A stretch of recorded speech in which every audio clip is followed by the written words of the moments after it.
मई दिवस के इतिहास में यह पहली बार होगा जब 1 मई को हमारे देश की ही नहीं सारी दुनिया की सड़कों पर हम मेहनत कशों के पदचापों की आवाज़ नहीं गूंज रही। यह पहली बार होगा जब 1 मई को हम मेहनत कशों के पाँवों की दमक से धरती धड़ धड़ नहीं धड़क रही।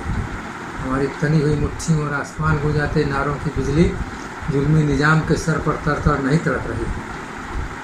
आज करीब 40 दिन से देश में मौत के डर का सन्नाटा पसरा है।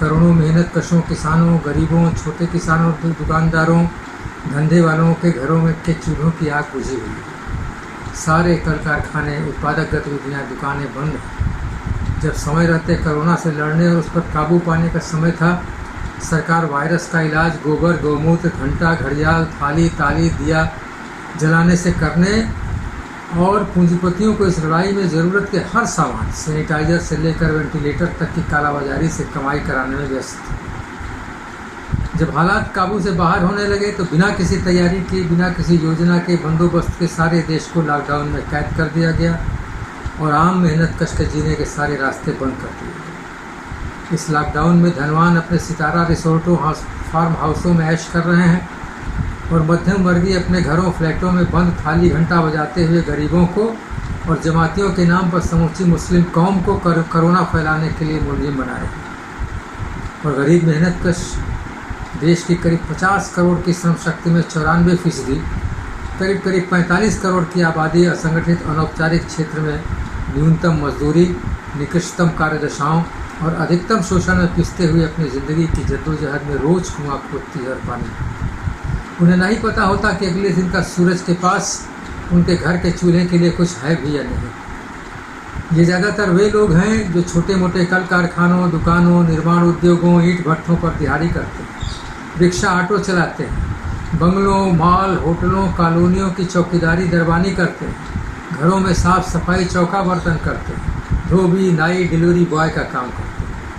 ये ज़्यादातर वे लोग हैं जो अपने गाँव घर छोड़ करके सैकड़ों मील दूर औद्योगिक शहरी ठिकानों पर अपनी रोजी रोटी की तलाश में आए और महानगरों की चौखट पर टीन टप्पर डालकर या फिर साइट पर ही अपने पॉलीथीन प्लास्टिक की शीट डाल करके वहाँ अपना बसेरा गुजर करते हैं।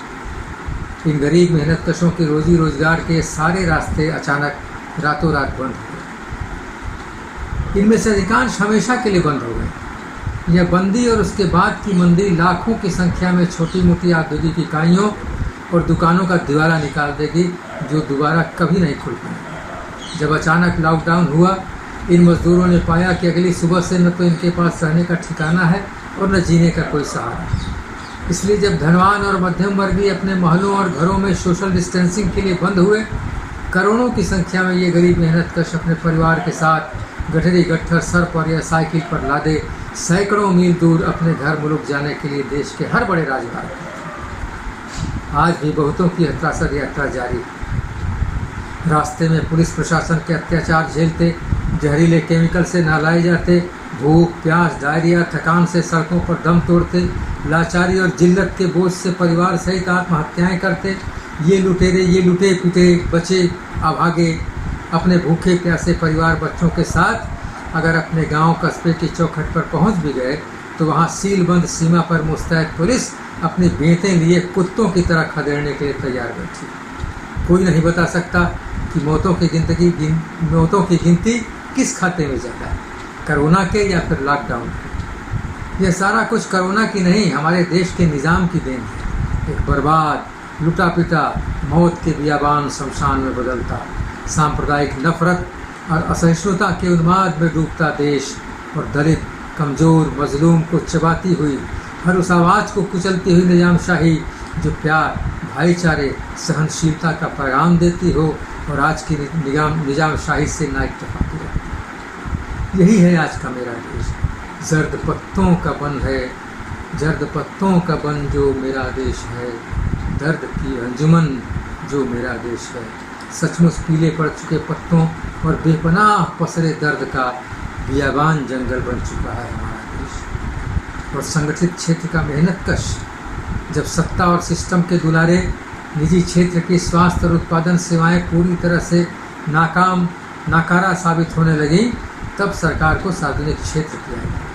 वही क्षेत्र जिसे पानी पी पी करके गालियाँ दी जाती रही हैं, बदनाम किया जाता रहा है, जिसके सारे संसाधन काटे जाते रहे और जिसे कौड़ियों के मोल निजी दुलरियों को परोसने की साजिश होती रही। वही सार्वजनिक क्षेत्र Bharat electronics, Hindustan life care, ordnance factory board, rail coach और डीजल कारखाने, जी हाँ वही रेल जिसकी पटरियाँ, स्टेशन, लोको कारखाने सारा कुछ बेचा जा रहा है। दिन रात एक एक करके मास्क, सैनिटाइजर, पीपीई, वेंटिलेटर, हर जरूरी उपकरण बना करके जाने बचा रहे हैं। सरकारी अस्पतालों के डॉक्टर और स्टाफ बिना सुरक्षा किटों के अपनी जानें कुर्बान करके लोगों की जानें बचा रहे हैं।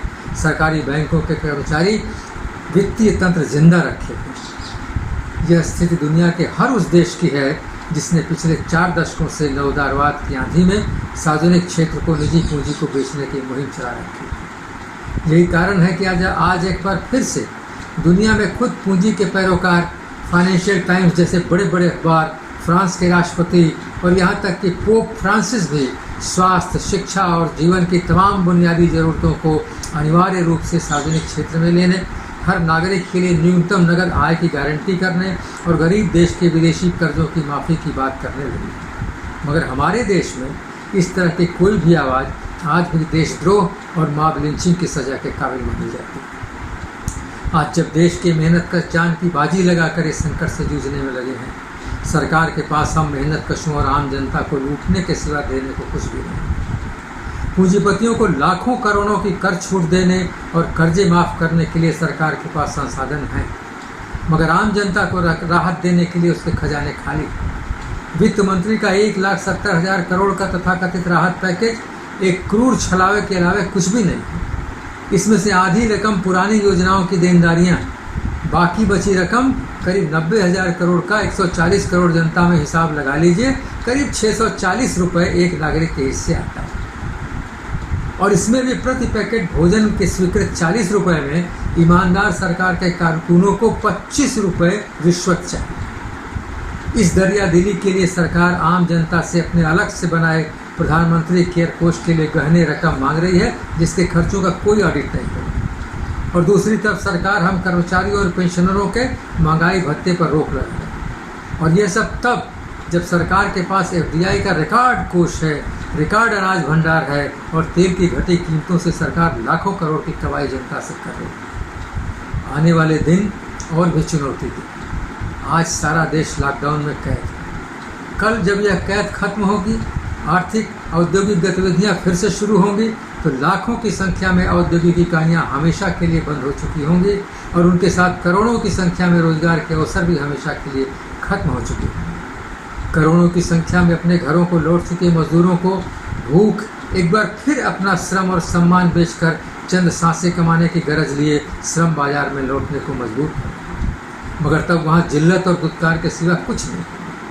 समाज में सांप्रदायिक नफरत और असहिष्णुता के जहर का उन्माद तब चरम पर पहुँच चुका हो। सारे कुछ के लिए मुसलमान, आरक्षण यानी दलित और प्रगतिशील लोकतांत्रिक आवाज़ों को जिम्मेदार ठहराते हुए सरकारी संरक्षण में लंपट वाहिनियों द्वारा शिकार और फांसीवाद का तांडव शुरू होगा और तब शुरू होगी मेहनत कश वर्ग की अग्नि परीक्षा। आने वाले वक्त में हम मेहनत कशों की लड़ाई इस देश को बचाने की, हर श्रमशील मनुष्य की रोटी, सम्मान और अमन के संघर्ष में जूझने और उसे नेतृत्व देने का दायित्व हम पर है। यह लड़ाई हमारे काम के अधिकार की लड़ाई है, मेहनत के अवसर, उसके पूरे दाम और सम्मान का संघर्ष। इसकी शुरुआत किसी भी सार्वजनिक उपक्रम के निजीकरण पर पूरी तरह से रोक और स्वास्थ्य, शिक्षा समेत जीवन की सारी बुनियादी ज़रूरतों के उद्योगों को वापस पूरी तरह सार्वजनिक क्षेत्र में लेकर पूरे संसाधन दिए जाने के लिए संघर्ष से हो। आज से 107 साल पहले 1913 के मई दिवस के लिए लिखे अपने पर्चे में लेनिन ने कहा था कि दमन चाहे जितना बर्बर और आक्रामक हो, अपने आप में किसी देश में क्रांति के लिए काफ़ी नहीं होता। ज़्यादातर मामलों में यह काफ़ी नहीं होता कि दमित वर्ग इस नतीजे पर पहुंच चुका हो कि वह अब पुराने तौर तरीकों से शासित होने के लिए हरगिज़ तैयार नहीं है और चीज़ों को बदलना हो। उतना ही ज़रूरी ये भी है कि शासक वर्ग भी इस नतीजे पर पहुँचे कि वह अब पुराने तौर तरीकों से शासन कर पाने की हैसियत में नहीं है। ये दोनों स्थितियाँ मिलकर दमित वर्गों को एक राजनीतिक वर्ग में विकसित करती हैं। आज हमारे सामने यही चुनौती है। न केवल व्यापक श्रमशील वर्गों को इस अनुभूति तक पहुंचाने की कि अब उन्हें वर्तमान शासन हरगिज मंजूर नहीं है, बल्कि शासक वर्गों को भी इस नतीजे पर पहुंचाने की कि अब वे पुरानी जहरीली चालों से राज नहीं कर सकते। इसलिए हम लड़ेंगे साथ, हम लड़ेंगे कि लड़े बिना जिंदगी नहीं मिलती। हम लड़ेंगे कि हम जिंदा हैं, हमें खत्म करने की उनकी तमाम कोशिशों के बावजूद।